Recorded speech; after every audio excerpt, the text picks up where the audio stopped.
அஸ்ஸலாமு அலைக்கும். Hi friends, எல்லோரும் எப்படி இருக்கீங்க? இன்றைக்கி நான் வந்து ஒரு கேக் ரெசிபி தாங்க செஞ்சுருந்தேன். வீட்டில் இருக்க பொருளே வச்சு நான் வந்து எங்களோட குட்டீஸுங்களுக்கு நான் வந்து கேக் செஞ்சு கொடுத்துருந்தேன். நல்லா சாஃப்டாக ரொம்ப ப்ளஃபியாக வந்து இருந்துச்சு கேக்கு. இப்போ வந்து கேக் ரெடி ஆயிடுச்சு. நான் குக்கரில் தான் செஞ்சேன். பவுல் வந்து சூடாக இருக்குதுன்னு சொல்லிவிட்டு நான் கத்தி வச்சு எடுத்துட்ருக்கேன். அவ்வளோ சாஃப்டாக அவ்வளோ சூப்பராக இருந்துச்சு கேக்கு. நீங்களும் ஒரு வாட்டி ட்ரை பண்ணி பாருங்கள். நான் இதில் வந்து 2 முட்டை, சர்க்கரை, வெனிலா எசன்ஸு, ஒரு அரை கிளாஸ் வந்து தயிர் ஆட் பண்ணியிருக்கேன்.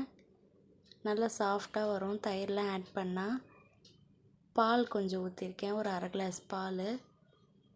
அவ்வளோதாங்க. இதுதான் போட்டேனே. நான் வீட்டில் இருக்க பொருளை வச்சு தான் நான் வந்து கேக் செஞ்சேன். ரொம்ப சாஃப்டாக நல்லா சூப்பராக வந்து இருந்துச்சு.